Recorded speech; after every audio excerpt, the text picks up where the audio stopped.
Hello and welcome to DFS Coach Talk.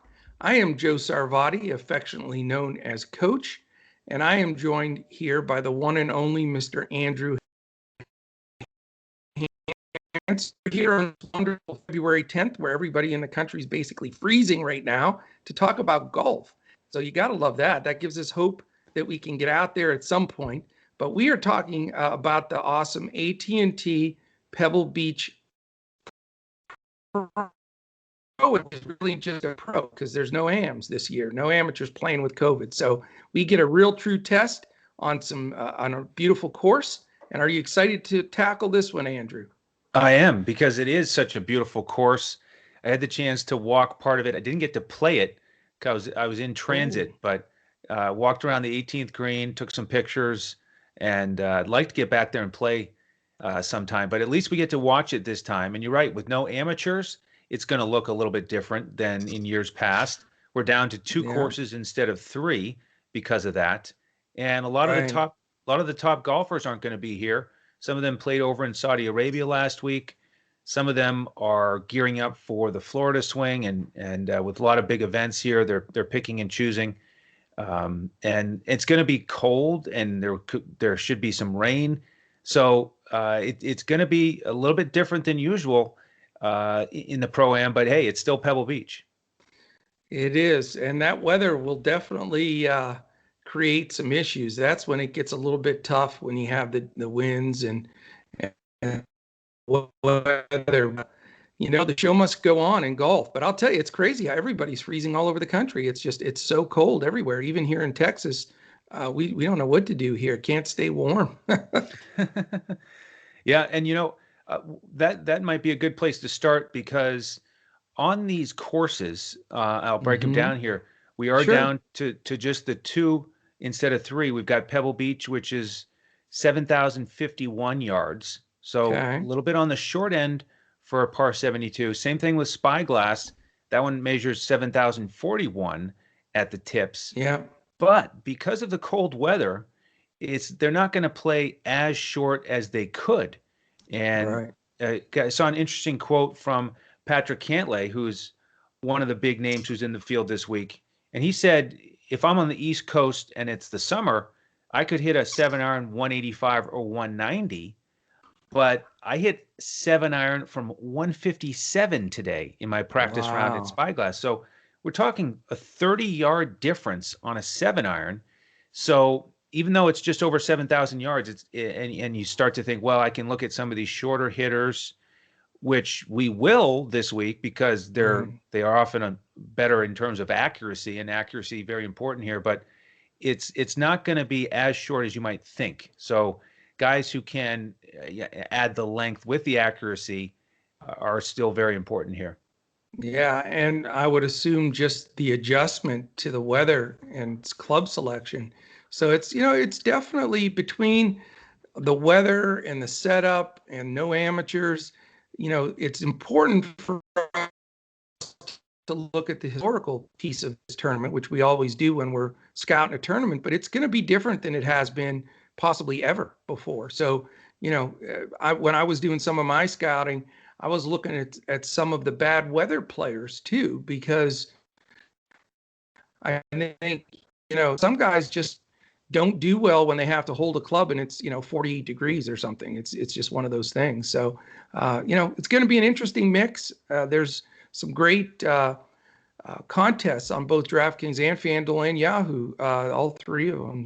So we're going to try to break that down as best we can. And then this evening, we will be in Discord to post our lineups. We do a full Fanduel and Yahoo hybrid lineup and a GPP lineup on Fanduel. And then we put the coach's clipboard together, which gives you some highlighted players and a chance to pick out the rest of them and make a winning lineup. So we're excited. We've had good streak of golf the last 3 weeks, and we want to keep that momentum going.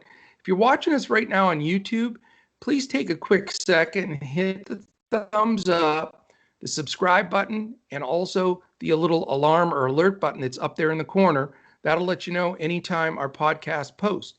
And we really appreciate that. That really helps us get this information out to more people. And uh, the people that have listened in the last few weeks have come up with some good winners. We've had some great feed and some exciting results. So we are very pumped about that.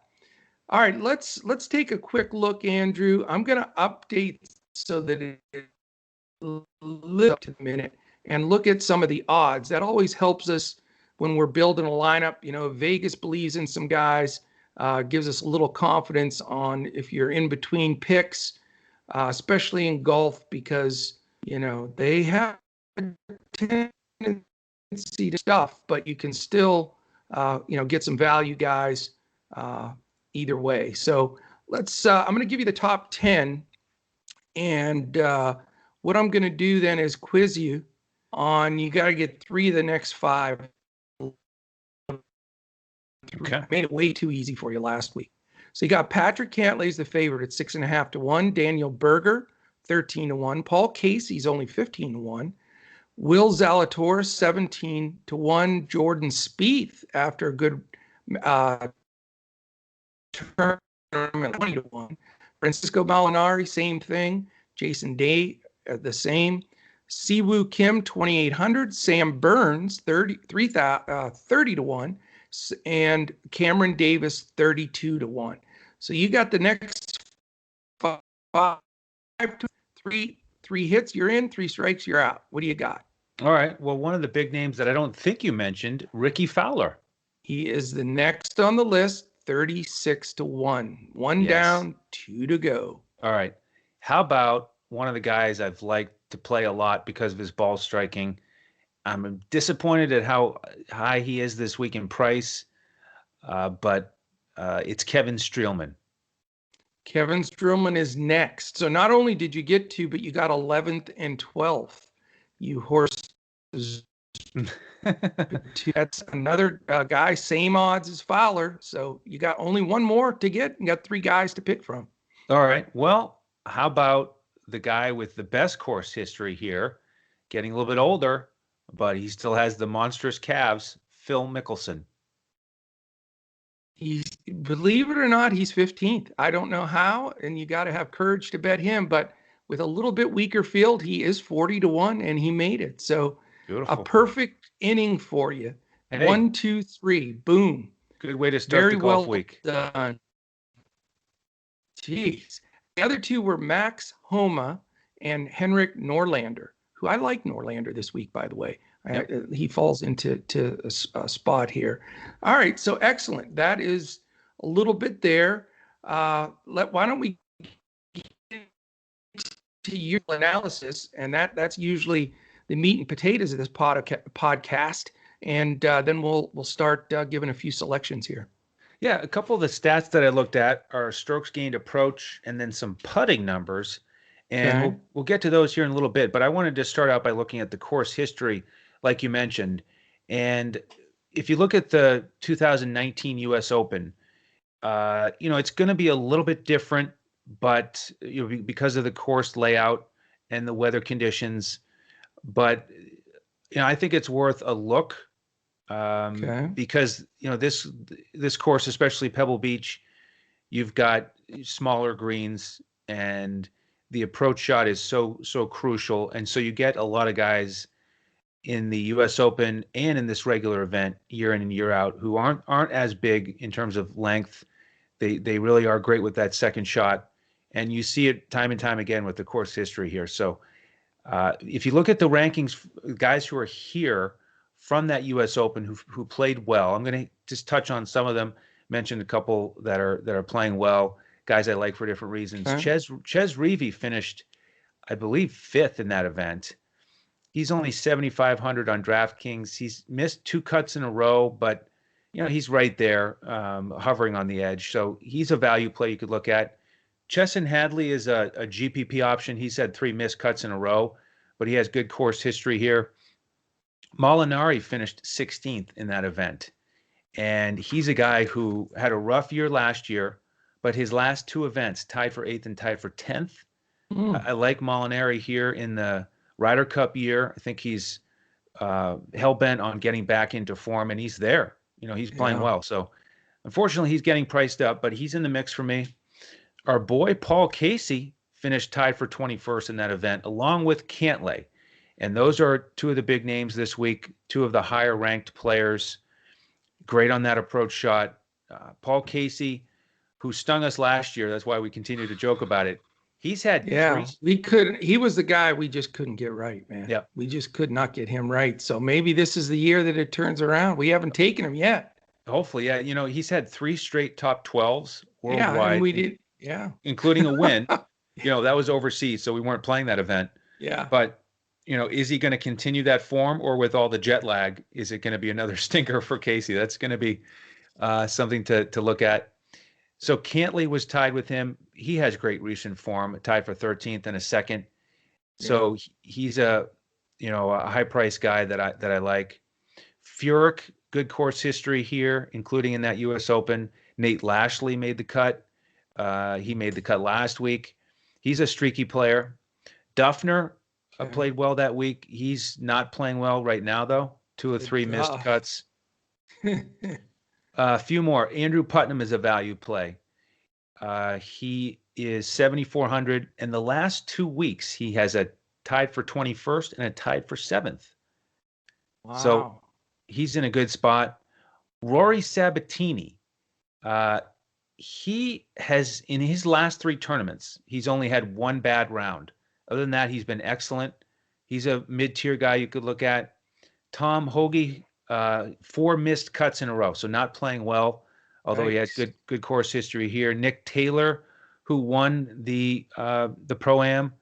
And then Berger, I got to mention him. He finished 49th in the U.S. Open, but last year in this event, he was tied for 5th.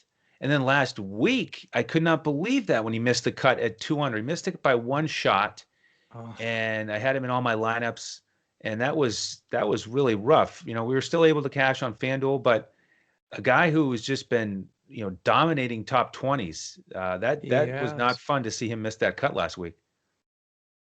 No, didn't expect, no doubt. Well, let me throw a few names into the hat here, into the ring, if you will. I had mentioned earlier, I do like Norlander. He's one of those guys that's an exceptional ball striker. So he's a good, not super long. He's just really good with his irons. And, he has a tied for 12th at PGA West, tied for 22nd in Scottsdale. And he was in his 4th appearance here last year. He had a top 25. So, it all fits. And I think that he could be a guy, where I'm favoring some of the Europeans just because of the weather.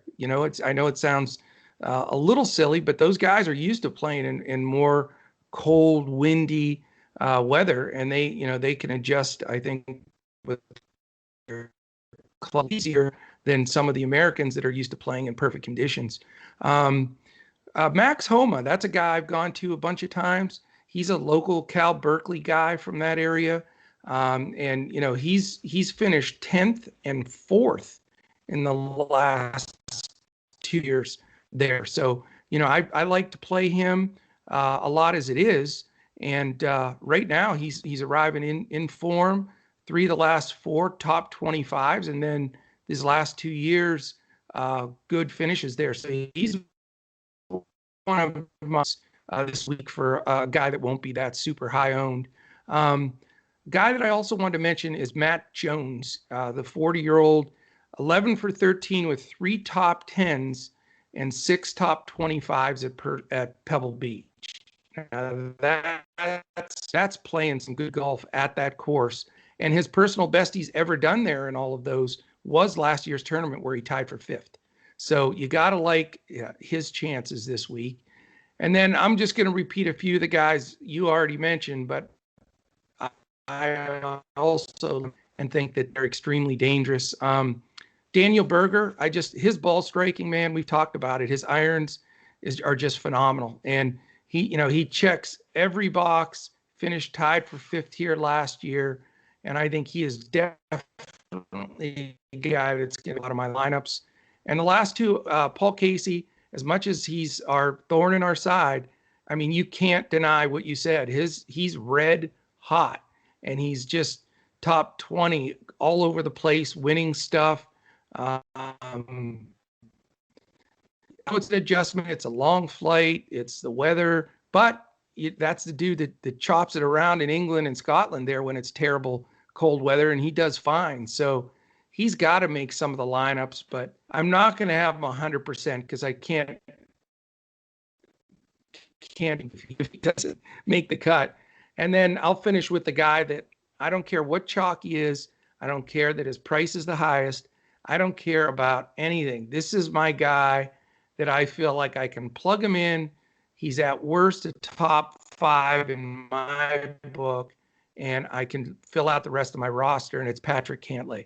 He is a local California guy, 4 for 4 at Pebble Beach, with tied for 11th last year as far as making the cut. And he just, these is home turf.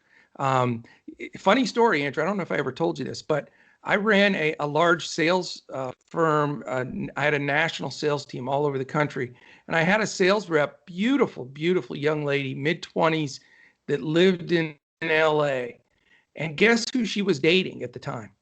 Was it Patrick Cantlay? It was Patrick Cantlay. So right. I would get all the skinny on Patrick Cantlay, and just the hours and hours he practiced and the dedication of the game. And they didn't get married. They ended up breaking up. I wish I knew Mrs. Cantlay now, but no such luck. Right. But at least back then I was always impressed because he was younger and newer onto the tour then, and just having somebody that wasn't a golfer, she would tell me, I just can't believe how long and how much he practices every day and just, never stops. And I think all the pros are like that. That's what gets them there. That's their edge. But he's a terrific player, consistent, and he's my pick to win this. Not that it's anybody's surprise, but I just think, I don't like to pay up. We both sink down a lot on guys in tournaments and try to make a level playing field with who we're rostering. But I just think Cantlay's that much better.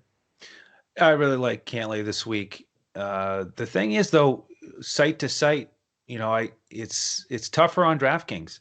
He's the most expensive guy now on the board with Dustin Johnson withdrawing.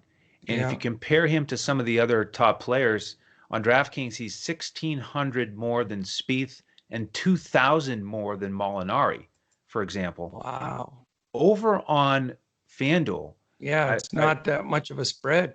It's not. I mean, he's only 11-9. Yeah, he's only 800 more than Spieth, and he's only 1,000 more than Molinari. And the pricing in general is pretty soft on FanDuel this week.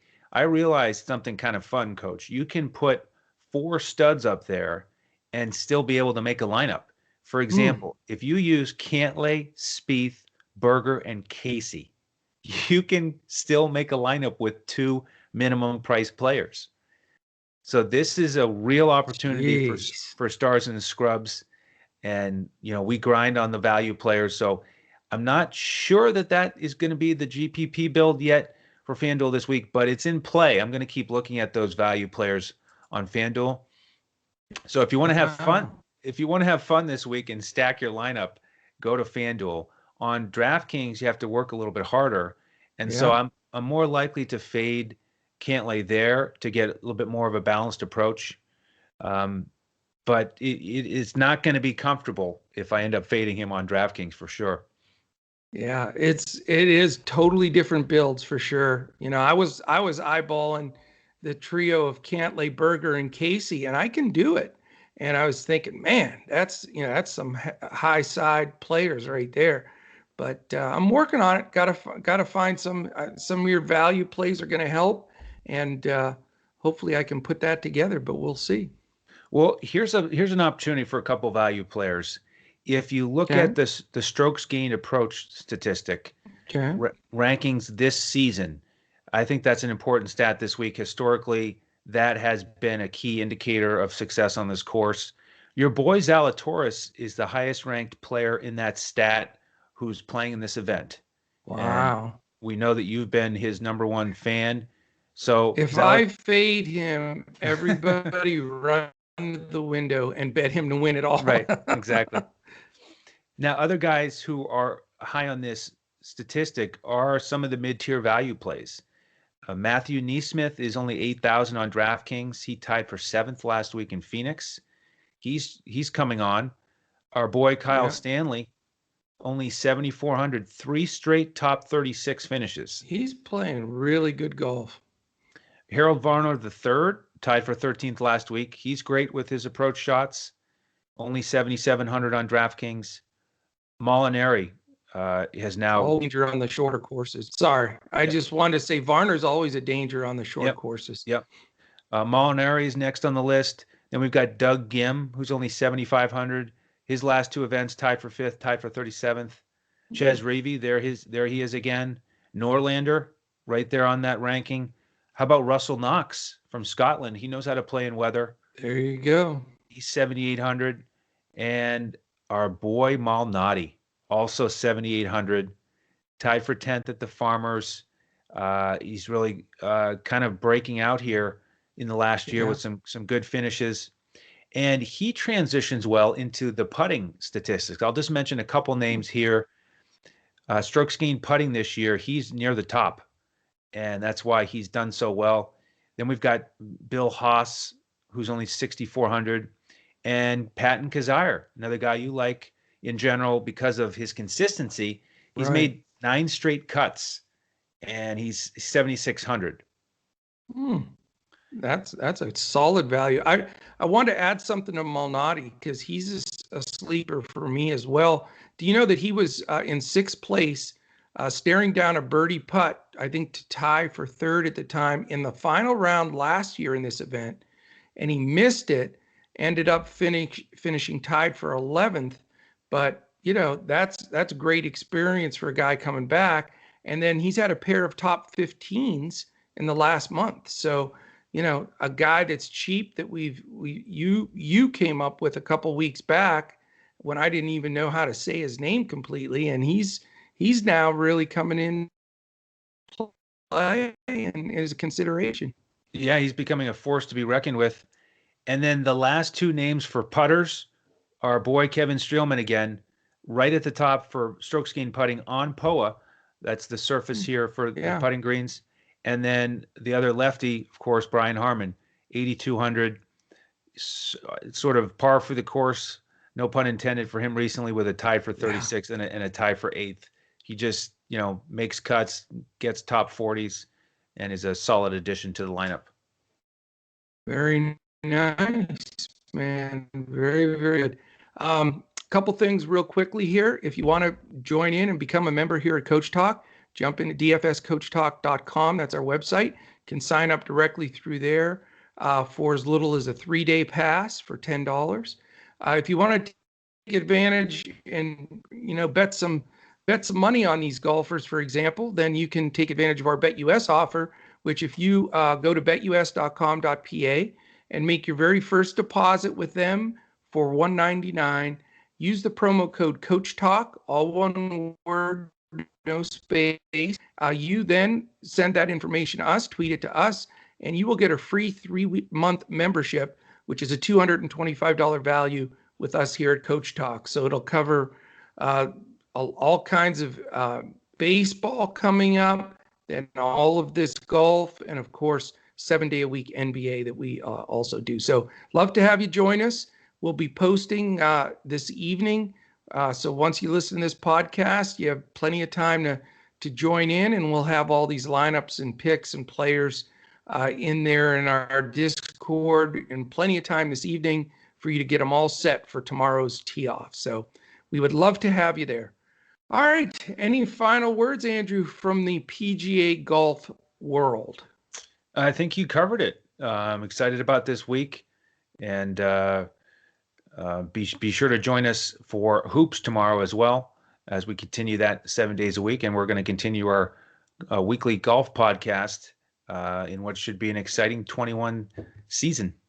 We're excited, man. We're going to gain more and more momentum with this. Our basketball has tons of views. Golf hasn't quite caught the fire yet. So if you're listening to this, man, you're not in the biggest group of people yet. So take advantage of the advice because we're hot. Jump in there, take down some of these tournaments, and then let us know if you're not a member, just shoot us a message on YouTube, or you can check us out at DFS Coach Talk on Twitter. Andrew's at Language Olympic. I'm at JOESARVADI. And Shane is at DET Sports Shane. Those are pros here at Coach Talk. All right. It was a good one. I'm excited. Don't sleep on Max Homa. Don't fade the chalk and Cantlay. And hopefully these guys can handle the conditions, the cold, the wind, and we can have an enjoyable golf tournament. So we should be listening in. Have a wonderful rest of your day, and we'll get back with you tomorrow in NBA when we look to crush it in DFS.